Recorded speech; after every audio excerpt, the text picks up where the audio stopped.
alasan kalian gak bakal kaya-kaya. Teori hedonic treadmill itu intinya kalian tuh kayak lari di treadmill, selalu mencari kesenangan baru. Dapat duit, spend buat gadget, happy sebentar, 1 minggu kemudian gak puas. Dan ini paling banyak terjadi sama middle class atau kalian yang mau masuk middle class. Karena kalian mulai punya duit untuk bisa bersenang-senang. Stuck di hamster wheel mencari kesenangan selanjutnya melalui spending hal yang konsumtif. Jujur aja, banyak nggak kalian yang kayak gitu? Dan versi paling buruknya, kalau habit konsumtif dilanjutin, kalian udah nggak pakai duit yang kalian dapetin, tapi berhutang untuk konsumtif. Gitu aja terus, happy, nggak puas, happy, nggak puas. Makanya gue selalu bilang, solusi paling mutlak untuk break pattern ini, sisihkan, bukan sisakan. Ditaruh dulu ke yang produktif, baru pakai yang sisa untuk konsumtif. Contoh paling kecil, setiap dapat duit, gaji turun, langsung taruh ke investasi. Kalau mau yang low risk dan jangka panjang, kalian contohnya taruh ke emas aja dah. Mulai dari uang kecil, yang penting rutin, ngebangun habitnya. Dan zaman sekarang sebenarnya nggak ada alasannya, aduh ribet harus ke toko emas aja dan digital sekarang. Contohnya,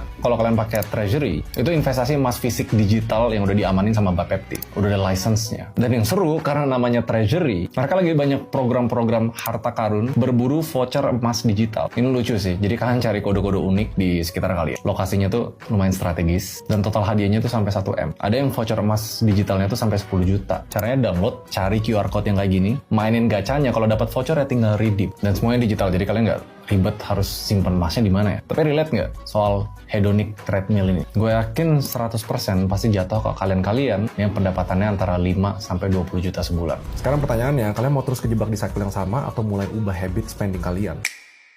Ini alasan kalian gak bakal kaya-kaya. Teori hedonic treadmill itu intinya kalian tuh kayak lari di treadmill, selalu mencari kesenangan baru. Dapat duit, spend buat gadget, happy sebentar, 1 minggu kemudian gak puas. Dan ini paling banyak terjadi sama middle class atau kalian yang mau masuk middle class. Karena kalian mulai punya duit untuk bisa bersenang-senang. Stuck di hamster wheel mencari kesenangan selanjutnya melalui spending hal yang konsumtif. Jujur aja, banyak nggak kalian yang kayak gitu? Dan versi paling buruknya, kalau habit konsumtif dilanjutin, kalian udah nggak pakai duit yang kalian dapetin, tapi berhutang untuk konsumtif. Gitu aja terus, happy, nggak puas, happy, nggak puas. Makanya gue selalu bilang, solusi paling mutlak untuk break pattern ini, sisihkan, bukan sisakan. Ditaruh dulu ke yang produktif, baru pakai yang sisa untuk konsumtif. Contoh paling kecil, setiap dapat duit, gaji turun, langsung taruh ke investasi. Kalau mau yang low risk dan jangka panjang, kalian contohnya taruh ke emas aja dah. Mulai dari uang kecil, yang penting rutin, ngebangun habitnya. Dan zaman sekarang sebenarnya nggak ada alasannya, aduh ribet harus ke toko emas aja dan digital sekarang. Contohnya,